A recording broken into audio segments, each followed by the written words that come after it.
Vidofludimus calcium is a medicine that we're studying in phase 3 in relapsing MS and in phase 2 in progressive MS, which has two separate mechanisms of action. The more recognizable mechanism of action is that it is a first-in-class Nurr1 activator.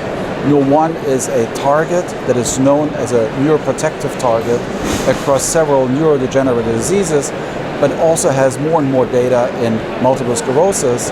And this activation of this target allows neurons to survive better in a neurotoxic environment, and also it reduces the activation of microglia and astrocytes that produce this neurotoxic environment. Vidofludimus calcium is also a DHODH inhibitor, a highly selective DHODH inhibitor, which also contributes to this molecule anti-inflammatory and antiviral effects. Both of them are very important in the treatment of relapsing MS. In general, I think this molecule offers the capability of having neuroprotective, anti-inflammatory, and antiviral effects all in one molecule, which allows, or which we hope at least, will allow this molecule to be used across all of the different forms of MS, in terms of relapsing MS, secondary progressive, and primary progressive MS.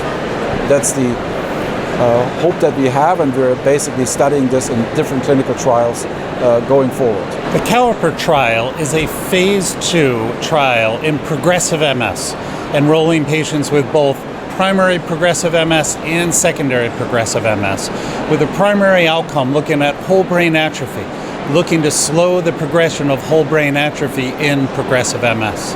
An interim analysis was performed looking at serum neurofilament light.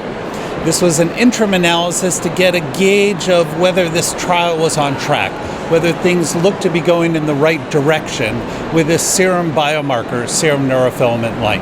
And what was found is that indeed those that were receiving treatment with Vidofludimus calcium had a 22% reduction in their serum neurofilament light compared to placebo. So this was just an interim analysis. It's not a primary analysis, and was just a midpoint through the study to give us a sense of direction as to, are we going in the right direction? Additional analysis we are reporting here is looking at subgroups to see how broad the decrease in neurofilament was observed. So we looked at the subgroup according to disability, so dividing patients roughly in half of those EDSS above 5.5 and those below 5.5, and looking at the through the interim analysis the effect on serum neurofilament light. And what we found is that there was a difference, not statistically tested because this is a post hoc interim analysis, but there appeared to be consistent decreases in serum neurofilament light with Vidofludimus calcium compared to placebo.